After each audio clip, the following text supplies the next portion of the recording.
Hello, smart viewers. Welcome to Face with me, William. As usual, I'm going to discuss about variously interesting topics in this episode, in every episode. And for this episode, I'm going to be more focusing on creativity and innovation, and in some kind of new forms, in millennials nowadays, in the new generation. But first, on this segment, I'm going to give out kind of an example of what extremely successful people were doing as teenagers. So these are the examples, and for the first one is Bill Gates, who was falling in love with computers. So this Microsoft founder, Bill Gates, spent his early teens attending the prestigious Lakeside Prep School in Seattle. So Gates discovered his love of computers by writing a computer code for a version of tic-tac-toe. So then his Microsoft co-founder, Paul Allen, went into business together for the first time in high school. So when he was 15, the duo created Data, so a tool to tracking traffic flow in area, and which ultimately made him the world's richest self-made billionaire then. And the second one is Oprah Winfrey, who worked for a local radio station. So Winfrey bounced between family members before moving in with her dad in Nashville, Tennessee at age 14. So the move sparked a drastic change in her life. So Winfrey studied her way to honor roll status at East Nashville High School, and became the most popular girl in her class because she also established a love for media and joined the school's speech team. She got her first job when she was 16 as a broadcaster for a Nashville radio station, and then her career took off when she got a call from a local television station. The next one is Elon Musk, who was making his own video games. So the Tesla and SpaceX CEO bought his first computer when he was 10 years old. 2 years later, he written a code for a space-based video game called Blaster. So when a Google software engineer turned it into a playable video game, and he also moved to Canada to attend Queen's University, and following his sophomore year, he transferred to the University of Pennsylvania Wharton's School of Business. The fourth one is Richard Branson, who started his first business when he was just 17. So in 1969, as a 17-year-old, Branson started a youth culture magazine called Student. He sold $8,000 worth of advertising in the first issue. So 2 years later, Branson began selling records by mail, and this business grew into a brick-and-mortar store and eventually into a recording studio that became known as Virgin Records. The last one is Mark Cuban, who got his start selling garbage bags. So Cuban, the billionaire owner of the Dallas Mavericks and a Shark Tank investor, started his entrepreneurial career when he was just 12. So he went from door to door selling boxes of garbage bags at a profit of just $3 per box. So garbage bags were just the beginning. So for extra money, he sold stamps and coins through high school. And of the senior year, he also kind of like increased his entrepreneur skills, and after his freshman year at the University of Pittsburgh, he transferred to Indiana University and used his business savvy to earn more money to cover his tuition and rent. So those are the examples. Hopefully smart viewers can get inspired.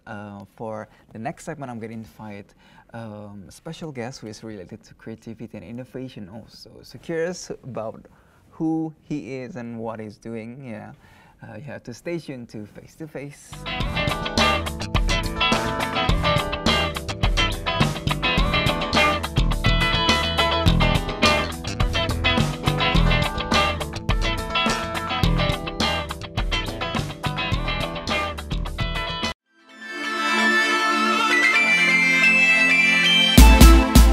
Halo, kita dari BAG. log on terus ke www.binus.id.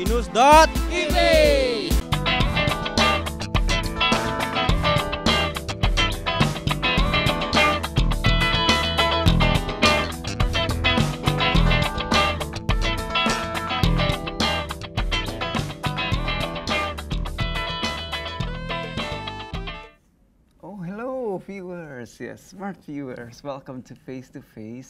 And on the previous segment, I promised to bring you a special guest for today. It's related to creativity and innovation. And right now we have Hendrik Kongro. Hello, Hendrik. Hello, who is William. a representative for CIDER. Yeah. Yes, exactly. And maybe you can, like share about us. What have you been doing recently relating to CIDER? Okay, so yeah, as you mentioned also that I'm Hendrik Kongro, you can call me Han. Currently, I'm managing CIDER. It stands for Center for Innovation, Design, Entrepreneurship, and Research.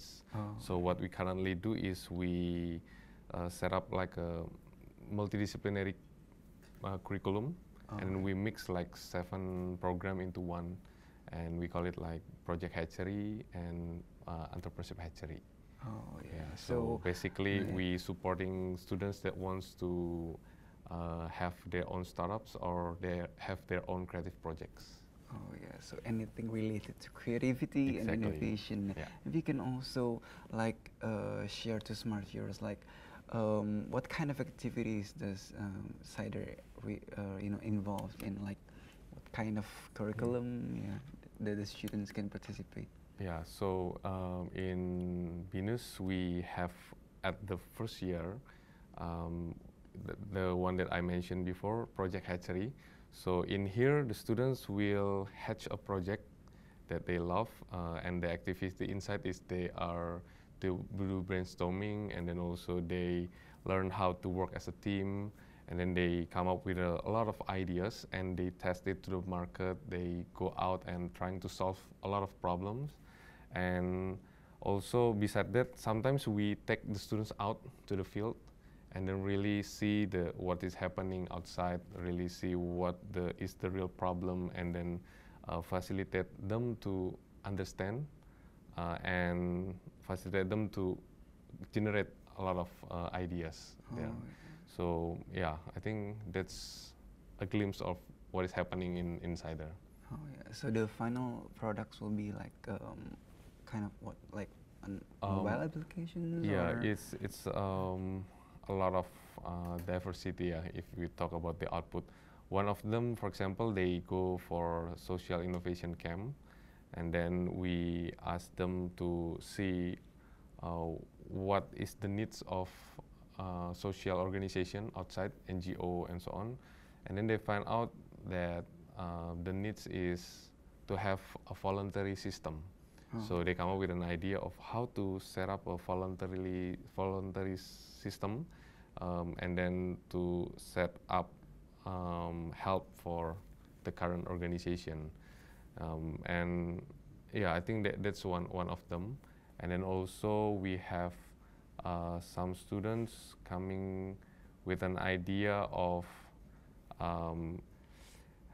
they want to do a band, and then we also facilitate them how to redesign their band, and then make basically we facilitate them to bring the best out of them. Out of the brand, yeah. So try to bring the maximum potentials, yeah. And in your opinion, what is like creativity relating to like digital revolution nowadays, like for you? Okay, for me, yeah, I think there's some kind of misinterpretation regarding creativity. Some people say that creativity is a part of work. Let's say people say, "Oh, you're from creative job. You're not from creative job, right?" But for me, actually, creativity is embedded in us since the beginning. So our job is only to take it out, see our own color, and make it into what's a creation. Creation, yes. Express it in the creation. It can be anything. Oh yeah. So any kind of job has to relate to the creativity, not just like people saying in the creativity industry or something. Yeah, exactly. Every job needs creativity and innovation, right? Yeah. And I'm curious about how does CIDER like grow their ideas, like what is the process? The process. First, I think the process is not like in the, I can say not like in the factory that you can do something in the sequential way. Okay. But what we are trying to do is first we let them, what is it? Like we let them unleash their confidence, and then for them to experiment a lot of things, and then at the end they make something. Some of students from fashion, they create a product of fashion. Some of them in marketing, they create a event organizing entity. And then also from business, they also create like a new kind of product.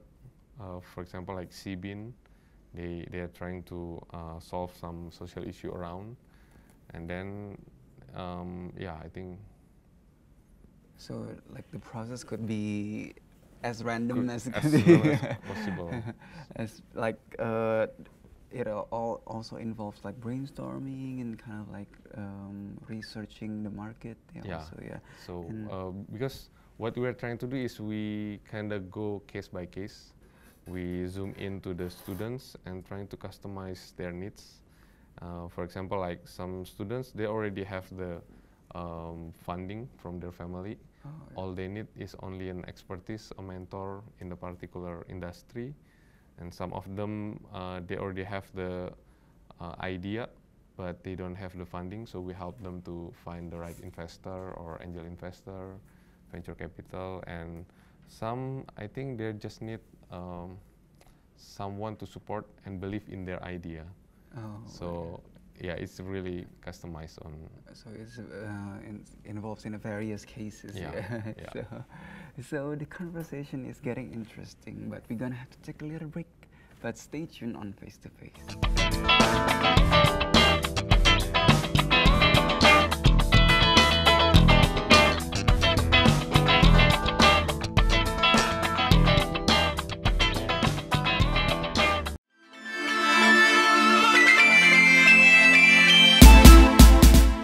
Kita dari BAG. log on terus ke www.binus.tv.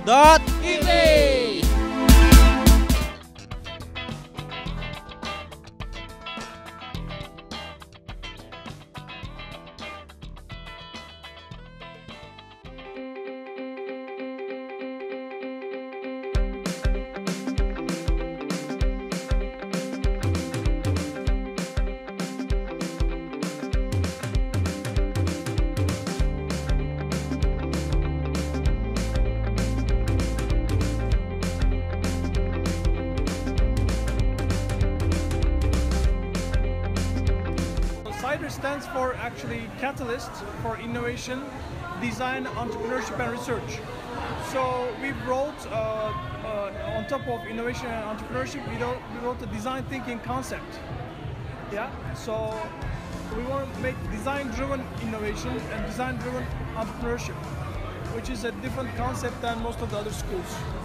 And it's also multidisciplinary. It's very important for us to bring students from not only business background, but also from film, graphic design, fashion design, on top of marketing, finance, accounting, international business, all these different majors. So multidisciplinary nature is very interesting as a concept. So during the Project Hatchery class, the teacher actually wanted us to focus more on finding the problem and defining it, because she knew, like our lecturers Ibu Yanti and Mr. Mark and etc., and they knew that somehow the students had the creativity enough to build something on their own. What they're, however, missing in is actually the first steps, such as empathizing and defining the actual problem. So she focused a lot on those things, and we spent weeks and weeks actually focusing on our target market. And so what came up was that with the application, all of our specifications cater to those needs. So that's what happened. Yes, smart viewers. So that is the preview of the activities of CIDER. So welcome back to the Face to Face, and we're continuing our discussions, conversation with Hendrik and with representative of CIDER. And And also continue our discussion. Like I'm curious about how did the CIDER project comes along, like established, you know, like how CIDER come up, yeah, like that. Oh, okay. So as mentioned also in the video, that we are looking for the concept of multidisciplinary, right? So we see that in BINUS International, BINUS University International, we have like 350 around 350 students from different major. There's 7 of them. So we are thinking of, I think it will be great to have a courses that mix all of them together and see what will happen. Oh. Yeah. So but by having that kind of idea, then we set up 2 courses and 1 track. 2 courses is Project Hatchery and Entrepreneurship Hatchery.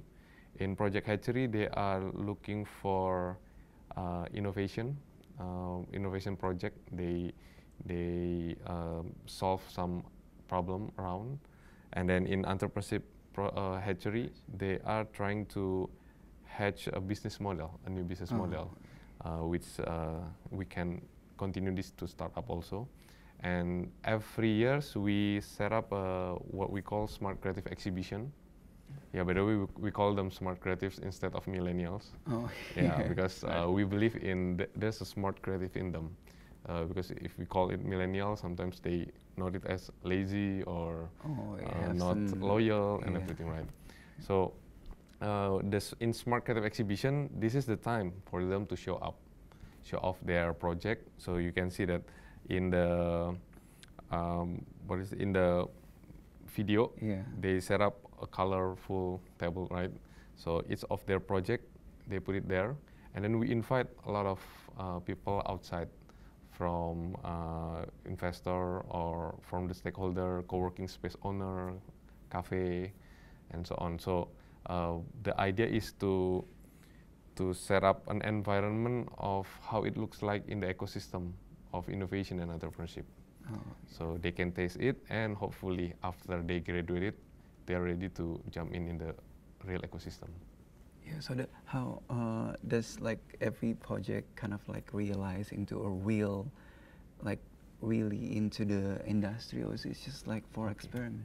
So for Project Hatchery and Entrepreneurship Hatchery, we set it up as a, how do I say, we can say it like fine tune or set the tone.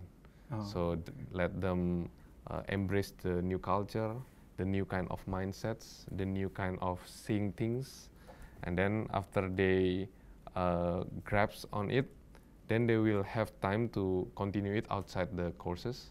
We have a lot of informal meeting anyways, because sometimes we cannot direct the idea that pop up, right? If they pop up in a certain time, but there's no course there, so we group and then we talk about the idea and set up the plan how to execute it and so on.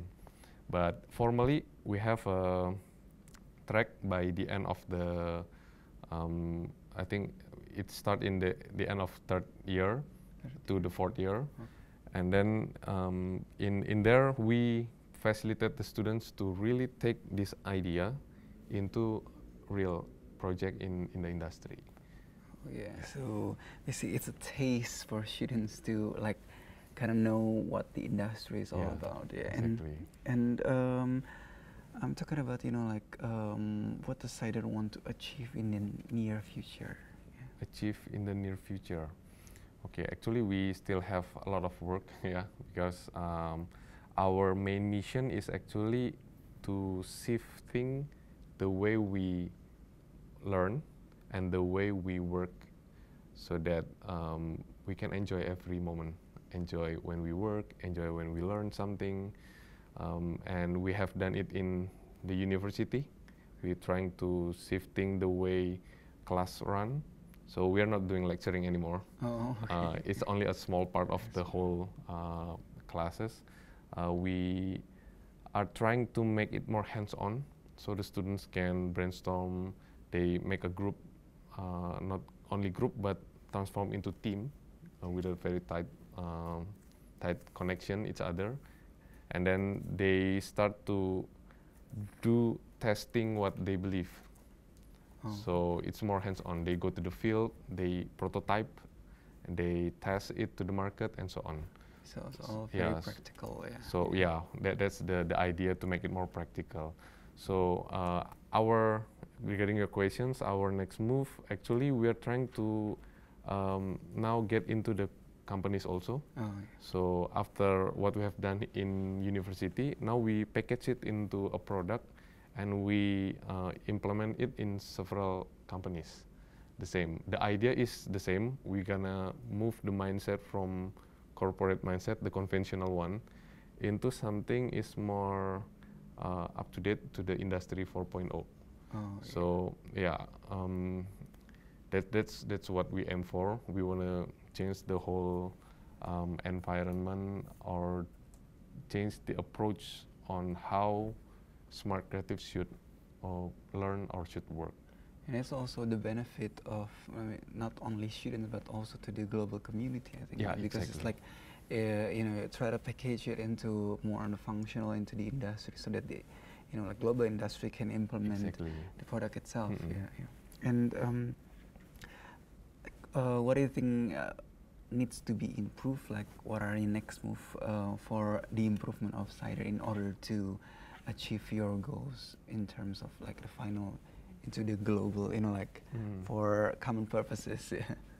Yeah, improvement. I can say that from the beginning we never see that we make a final product. So our philosophy is everything is prototyping. So everything prototype. We improve from the course. We improve it. Community, we make it broader.